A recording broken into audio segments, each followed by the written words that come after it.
But கஷ்டம் தான். இருந்தாலும் நான் வந்து என்னை பொறுத்த வரைக்கும் நான் வந்து திருக்கோயிலூர்ல நிறைய ஆர்டிஸ்ட் இருக்காங்க, வெளியே தெரிய மாட்டாங்க.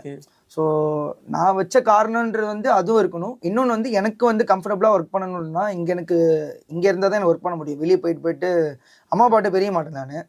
ஸோ அதனால இங்கேயே இருந்து நான் ஒர்க் பண்ணணும்னு எனக்கு ஒரு இது. ப்ளஸ் அது இல்லாமல் நான் நிறைய ஆர்டிஸ்ட்க்கு வந்து நான் ஹெல்ப் பண்ணுவேன். யார் வந்தாலுமே வாங்க பாடுங்க, கூட சேர்ந்து பாடுங்க, எல்லாருக்கும் ஹெல்ப் பண்ணுவேன். சொல்ல முடியாதவங்க வருவாங்க போவாங்க. ஒர்க்ஸுங்க வந்து அதே மாதிரி திருச்சியிலேருந்து சென்னை போய் ஒர்க் பண்ண முடியாதவங்க, போக முடியாதவங்க ஸ்டுடியோஸ் தான் வருவாங்க. என்ன டைம் வந்து 24 hours வந்துட்டு பார் மாதிரி தான் எனக்கு ஸ்டுடியோ. வந்து எப்போ வேணா நீங்க ஒர்க் பண்ணுங்க வாங்கன்ட்டு தான் அப்படிதான் நான் ஃபீலா விட்டுருவேன் நான்.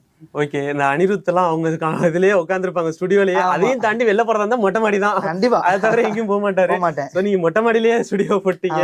ரிலாக்ஸ் ஆறனா கூட வெளில போயிட்டு ரிலாக்ஸ் ஆயிட்டு வந்துடலாம். இப்போ எதுவும் ஆல்பம் போயிட்டு இருக்கா இல்ல கம்போசிங்? இப்போ ஒரு சாங் ரெடி பண்ணியிருக்கேன். ஒரு ஆல்பம்